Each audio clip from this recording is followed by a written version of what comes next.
بسم اللہ الرحمن الرحیم۔ محترم ناظرین، آج آپ کے سامنے قرآن مجید کی ایسی دو آیات لے کر حاضر ہوا ہوں۔ اگر انسان صدق دل کے ساتھ ان کا معمول بنا لے تو پوری زندگی میں کبھی بھی انسان کو کوئی نقصان نہیں پہنچے گا۔ اللہ نے خود اس وظیفے کی قسم کھائی ہے کہ جو بندہ یہ وظیفہ کر لے گا اس کے گھر سے تمام مشکلات، پریشانیاں، بیماریاں ختم ہو جائیں گی۔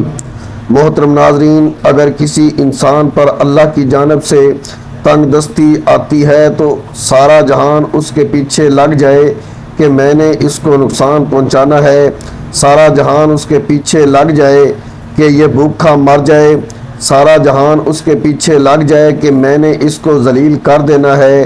خدا کی قسم، ان دو آیات کے اندر چھپا ہوا راز ایسا راز ہے، اگر انسان صدق دل کے ساتھ اللہ پر اعتماد اور بھروسہ رکھ کر ان آیات کا وظیفہ کرے، صرف 7 مرتبہ پڑھ لے، اللہ رب العزت اس انسان کے راستے سے تمام مشکلات کو ختم کر دے گا۔ اپنے ہاتھوں پر یہ وظیفہ کر کے آزما کر دیکھو۔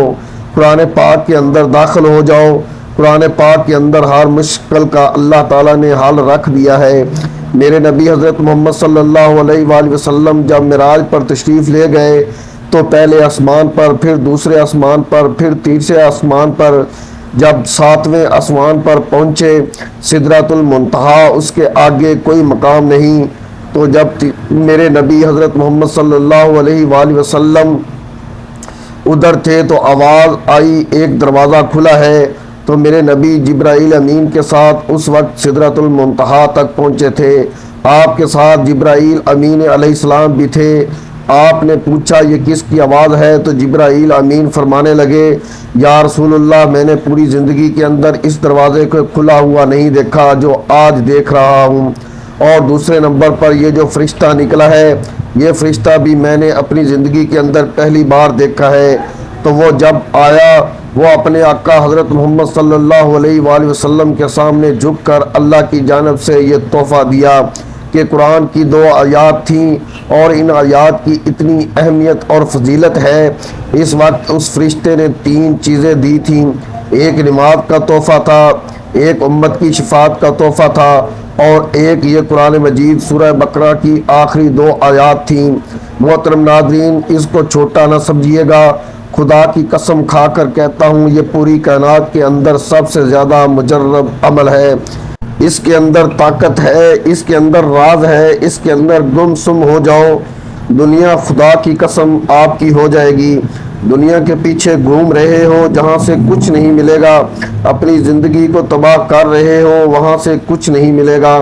اگر ملنا ہے تو اللہ کے قرآن سے سورہ بقرہ کی آخری 2 آیات ایک دفعہ سماعت فرما لیجئے۔ بسم اللہ الرحمن الرحیم۔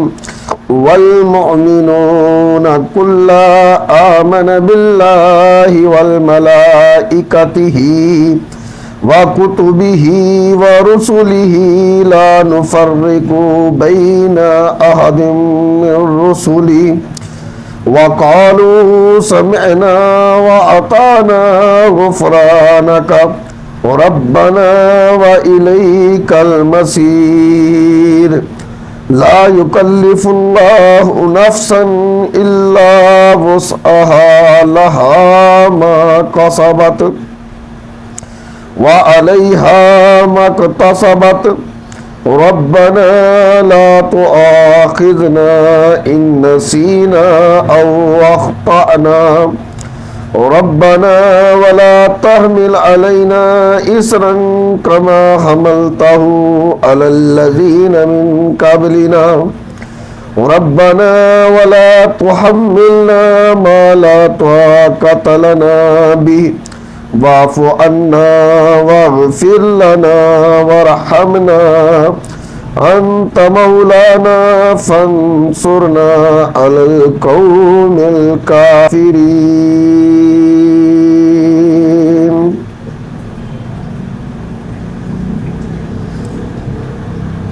ان کے اندر سب سے زیادہ طاقت ہے۔ قرآن پاک کی آیات مبارکہ کو آپ نے 7 مرتبہ پڑھنا ہے۔ جو زیادہ طاقتور ایک دلائل ہے کتاب و سنت کی روشنی سے، علماء کرام کی روشنی سے، تو وہ ہے سورہ بقرہ کی 2 آیات جو میں نے آپ کو پڑھ کر سنائی ہیں۔ تو یہ آپ نے اس طرح کرنا ہے کہ رات کو سونے سے پہلے ان کو 7 مرتبہ پڑھنا ہے۔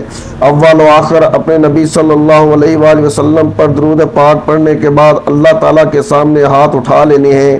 یہ 2 آیات رحمت کا سمندر ہیں، ان کے اندر اتنے راز چھپے ہوئے ہیں۔ جو ان 2 آیات کو جانتا ہے، جو ان کے اوپر غور کرتا ہے، ان کو پتہ ہے کہ ان کی اہمیت کیا ہے۔ عام انسان کو ان کی اہمیت کا نہیں پتہ چل سکتا۔ محترم ناظرین، اللہ تعالیٰ نے بہت بڑا انعام دیا ہے اس سورہ مبارکہ کی شکل میں۔ ہمیں اس عمل کو ضرور کرنا چاہیے اور آپ نے سونے سے پہلے یہ معمول بنا لینا ہے۔ حضرت عمر، حضرت علی رضی اللہ تعالیٰ عنہ بھی فرماتے ہیں وہ بدبخت انسان ہے جو یہ 2 آیاتیں نہیں پڑھ کر سوتا۔ محترم ناظرین، کوئی بھی عمل کریں تو نماز کو لازمی پڑھا کریں، کیونکہ نماز کے بغیر کوئی بھی وظیفہ ادھورا رہتا ہے۔ اس لیے سے گزارش ہے کہ نماز کا اہتمام لازمی کیا کریں۔ نماز پڑھنا ہر مسلمان مرد اور عورت پر فرض ہے۔ اللہ تعالیٰ فرماتا ہے بے شک میں ہی اللہ ہوں اور میرے سوا کوئی معبود نہیں، تو تم میری عبادت کیا کرو اور میری یاد کی خاطر نماز قائم کیا کرو۔ اور آپ اور اپنے گھر والوں کو نماز کا حکم فرمائیں اور اس پر ثابت قدم رہیں۔ ہم آپ سے رزق کی طلب نہیں کرتے بلکہ ہم آپ کو رزق دیتے ہیں اور بہتر انجام پروردگاری کا ہی ہے۔ یہ اہل حق وہ لوگ ہیں کہ اگر ہم انہیں زمین میں اقتدار دے دیں تو وہ نماز کا نظام قائم کریں اور زکوٰۃ کی ادائیگی کا انتظام کریں اور پورے نیکی اور بھلائی کا حکم کریں اور لوگوں کو برائی سے روکیں، اور سب کاموں کا انجام اللہ ہی کے اختیار میں ہے۔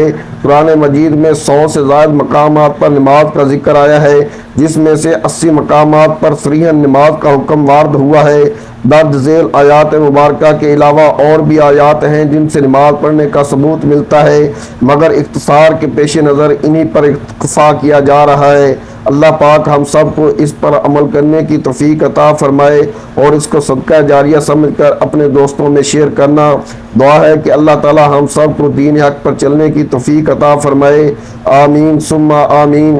تمام دوستوں سے گزارش ہے کہ کمنٹ باکس میں اللہ تعالیٰ کے 99 ناموں میں سے ایک نام ضرور ٹائپ کریں۔ زندگی نے موقع دیا تو انشاءاللہ اگلی ویڈیو میں پھر ملاقات ہوگی، تب تک کے لیے اللہ حافظ۔